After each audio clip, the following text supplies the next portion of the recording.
नमस्कार, जियोपॉलिटिक्स के नए सीरीज पे आज हम हाजिर हैं एक नए समाचार को लेके। सभी लोग, पूरी दुनिया, पूरा विश्व, पूरा देश, सभी लोग परेशान हैं पूरी तरह से ये चल रही रशिया, यूक्रेन और इजराइल, हमास, गाजा और लेबनान के युद्ध को लेकर। इसके चलते ना जाने कितने ज़्यादा इकोनॉमिक क्राइसिस आए इसको लेकर, ना जाने कितने ज़्यादा पॉलिटिकल क्राइसिस चल रहे हैं देश भर में क्या बोले तो पूरे विश्व भर में हर देश में कुछ ना कुछ इफेक्ट इसको देखने को मिला है। अब इजराइल और लेबनान का जो ये कॉन्फ्लिक्ट है एक नए मोड़ पर है। आज हम समझेंगे क्या है ये नया मोड़, और ये बड़ी डेवलपमेंट, बहुत मेजर डेवलपमेंट कह सकते हैं इसमें, जिसमें कि इजराइल मान गया है सीज फायर को खत्म करने के लिए लेबनान के ऊपर।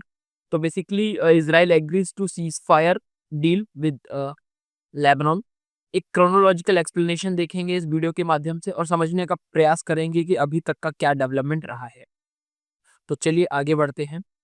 अगर मैं बात करूं कॉन्फ्लिक्ट का, तो बैकग्राउंड कॉन्फ्लिक्ट कुछ इस तरीके से है कि Israel and Hezbollah and Iran backed militant group. हम सभी जानते हैं कि इजराइल एंड हिजबुल्लाह जो ईरान बैक्ड मिलिटेंट ग्रुप है, जो कि लेबनान में बेस्ड है। इसका कॉन्फ्लिक्ट जो है लगभग लगभग 1 सालों से चला आ रहा है, और ये कॉन्फ्लिक्ट आपको पता होगा जब स्टार्ट हुआ, जब ये गाजा स्ट्रिप पर, गाजा पट्टी पर जब ये लड़ाई लड़ी गई, तो जो हिजबुल्लाह के सपोर्टर्स हैं हमास के लिए, तो इन लोगों ने इसके सपोर्ट में ये बैकफायर करना प्रारंभ किया था, जिसको लेकर इजराइल काफी ज्यादा नाराज था। देखिए, अगर मैप के माध्यम से समझें तो ये बेसिकली हमारा गाजा स्ट्रिप है, गाजा पट्टी है। और अगर यहाँ से देखें तो जब हम लड़ाई स्टार्ट हुई, तो बेसिकली कॉन्फ्लिक्ट, जो इनिशियल कॉन्फ्लिक्ट था, जो 1-2 साल पहले से ही लड़ाइयाँ चल रही हैं या वर्षों से लड़ाइयाँ चली आ रही हैं, वो गाजा स्ट्रिप को लेके इजराइल के साथ रही है। पर इनके सपोर्टर्स हिजबुल्लाह, जो कि गाजा स्ट्रिप के सपोर्टर रहे हैं, इन्होंने अटैक किया इजराइल पर, और इसके साथ इजराइल का जो कॉन्फ्लिक्ट है वो लेबनान के साथ भी स्टार्ट हो गया। तो कहने का मतलब ये है कि regular rocket and projectiles attack जो था हिजबुल्लाह के ऊपर था इजराइल में, आप बड़े-बड़े आप समाचार, ये न्यूज़ समझते होंगे, सुनते होंगे, जिसमें आपको ये समझ में आएगा कि किस तरीके से इजराइल परेशान है हिजबुल्लाह के अटैक से। प्रोजेक्टाइल जो टारगेटेड रॉकेट्स होते हैं, उसकी वजह से काफ़ी ज़्यादा पूरा देश बंकर में रह रहा है, और बहुत दिनों से बहुत पुराना कॉन्फ्लिक्ट है। हालाँकि इज़राइल भी मानने वालों में से नहीं है, वो भी बहुत अपने दुश्मनों को किसी भी हद तक छोड़ने वाला देश नहीं है। तो ये जो रिटेलिएशन में हमेशा जो इज़राइल ने रिप्लाई किया है, जिसकी वजह से जो कॉन्फ्लिक्ट है वो और बढ़ता जा रहा है। इसमें जो मेजर डेवलपमेंट ये हुई है कि हिजबुल्लाह, इज़राइल एग्री करते हैं सीज़ फायर को ख़त्म करने के लिए, जिसमें सहयोग कर रहे हैं यूएस के राष्ट्रपति, जो अभी इनका कार्यकाल बहुत कम समय के लिए बचा है, जो बाइडेन, और फ्रांस के इलन फ्रांस के इलन माक्रोन मिलकर इस सीज़फायर के डील को कंप्लीट करा रहे हैं, और जिसका जो मेजर समरी अगर देखा जाए, तो यूएस फ्रांस का एम ये है कि एक परमानेंट पीस एस्टैब्लिश हो। साथ ही साथ Israel to withdraw the forces from the Lebanon, मतलब जो इजराइल के जो फोर्सेस तैनात हैं वो विथड्रॉ करें, और लगभग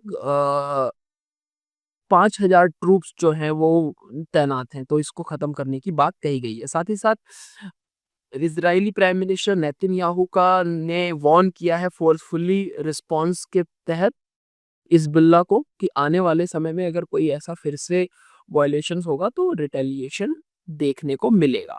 तो कहने का मतलब ये है कि जो इजराइल हमास वॉर है 2023, अगर मैं लास्ट ईयर से अगर इसको कंसीडर करूं, तो basically Hamas initiated a hostile breaching in Israel Gaza border, जैसे कि मैंने बताया। और ये वॉर जो है स्टार्ट हुआ इस इजराइल के रिटेलिएशन के बाद, जब इजराइल ने दोबारा रिटेलिएट किया गाजा स्ट्रिप पर। इस चीज को लीड करते हुए क्या सिग्निफिकेंट डिस्ट्रक्शन हुआ, जिसकी वजह से जो चीज़ें हुई और ज़्यादा खराब होती गई। जो सीज़ फायर एग्रीमेंट का जो अभी रिसेंट अनाउंसमेंट है, वो एग्रीमेंट क्या है, एक बार उसको देखते हैं। बेसिकली इज़राइल का इम्प्लीमेंटेशन ये है कि Israel security cabinet will approve, अभी अप्रूवल नहीं आया है, ये इनकी कैबिनेट कंप्लीटली अप्रूव करेगी चीज़ों को। और बात यहाँ पे ये है कि 27th November to take the effect of midnight, कहने का मतलब ये है कि आने वाले समय में इसको अगर देखा जाए मिडनाइट पर इस पे एक्शन लिया जाएगा, जो कि बेसिकली कैबिनेट की परमिशन के बाद होगा। अगर मैं बात करूं ब्रोकरेज एंड इंटरवेंशंस की, तो basically United nation and France का इसमें इंटरवेंशन रहा है। यूएस के secretary of state Antony Blinken ने ये चीज बताई है कि हम लोग मिलकर निगोशिएट करा रहे हैं, निगोशिएशन से एक परमानेंट पीस स्टैब्लिश होगा। तो इमैनुअल मैक्रोन फ्रांस के राष्ट्रपति और ऑफिशियल अनाउंसमेंट ये किया है यूएस प्रेसिडेंट के तहत जो बाइडेन के द्वारा ये अनाउंसमेंट किया गया है। क्या की रीजंस हैं, अगर हम बात करें what are the reasons behind the Israel agreement, तो इसका रीजन ये है। सबसे पहला रीजन तो इस तरीके से हम समझ सकते हैं कि प्राइम मिनिस्टर बेंजामिन नेतन्याहू ने 3 रीजन यहाँ पे बताए हैं। सबसे पहले तो focus on Iran, to retaliate attention towards the Iranian threat and critical geopolitics priority। समझने की बात यह है कि इन्हीं युद्ध को लेकर, गाजा स्ट्रिप, लेबनान के युद्ध को लेकर ईरान इस युद्ध में कूद पड़ा है, जिसकी वजह से जो इजराइल का मेन फोकस शिफ्ट हो गया है वो ईरानियन थ्रेट्स को लेकर। ईरान में ईरान जिस प्रकार से हमले कर रहा है इजराइल के ऊपर, वो ज़्यादा टेंशन की बात है, ऐसा कहना है बेंजामिन नेतन्याहू का। साथ ही साथ रिप्लेनिशिंग मिलिट्री रिसोर्सेज, अब कहने का मतलब ये है कि अगर इजराइल फोर्सेस को रिस्टॉक करना है, वेपनरी या फिर सामान जो उनके टूल्स हैं, जो वेपन्स हैं, अगर उनको ज़्यादा रिस्टॉक करना है, तो उनको प्रिपेयर रहना पड़ेगा फर्दर एंगेजमेंट्स को लेकर। अगर ईरान के साथ कॉन्फ्लिक्ट होता है तो अगर वो इस तरीके से चीज़ों में इन्वॉल्व होंगे, लेबनान के साथ कॉन्फ्लिक्ट रहेगा, तो उनका बिना मतलब का रिसोर्सेस जो होगा वेस्ट होगा, जो कि डेफिनेटली इजराइल नहीं चाहेगा।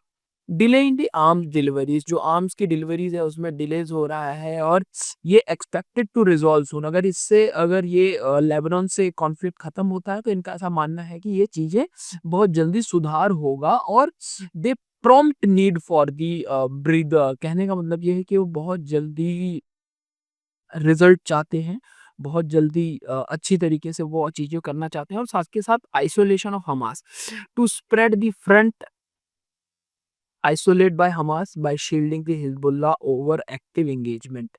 अगर आप देखें क्या टर्म्स एंड कंडीशंस रहा है इस सीज फायर एग्रीमेंट का, तो सबसे पहला टर्म्स एंड कंडीशंस में ये बात कही गई है, Hezbollah and other militant group in Lebanon will cease offensive operation, जो भी ऑफेंसिव ऑपरेशन है उस पर रोक लगाया जाएगा, उस पर कंप्लीटली रोक लगाया जाएगा। इजराइल विल हाइट, इजराइल रोक देगा, Israel will stop, basically Israel will stop the military operation, जो उनका मिलिट्री ऑपरेशन होता है वो कंप्लीटली बात कर रहे हैं, they will stop the military operation against the Lebanon. Basically जब भी बात की जाती है मिलिट्री ऑपरेशन की, तो वो तीनों तरीके से बात की जाती है, जल, थल और वायु, तीनों की बात की जा रही है, और ये तीनों पर ये लोग रोक लगाने की बात कर रहे हैं। साथ ही साथ यूनाइटेड नेशन रेजोल्यूशन 1701, जो बेसिकली दोनों नेशन को इस तरीके के चीज़ों के लिए एनकरेज कर रहा है, जो कि पीस एंड बॉर्डर सिक्योरिटी को मेंटेन करना है, और इस तरीके के रेजोल्यूशंस की आवश्यकता है जिससे कि पूरे विश्व भर में शांति बनी रहे। साथ ही साथ कुछ ऐसी बातें भी हैं कि कुछ Lebanese security forces allowed to operate in the southern Lebanon. ये इसमें कुछ कुछ लेबनीज जो हैं वो सिक्योरिटी पर्पस के लिए, बॉर्डर सिक्योरिटी को लेकर वो अलाउड किए गए हैं साउदर्न लेबनान में। अगर मैं साउदर्न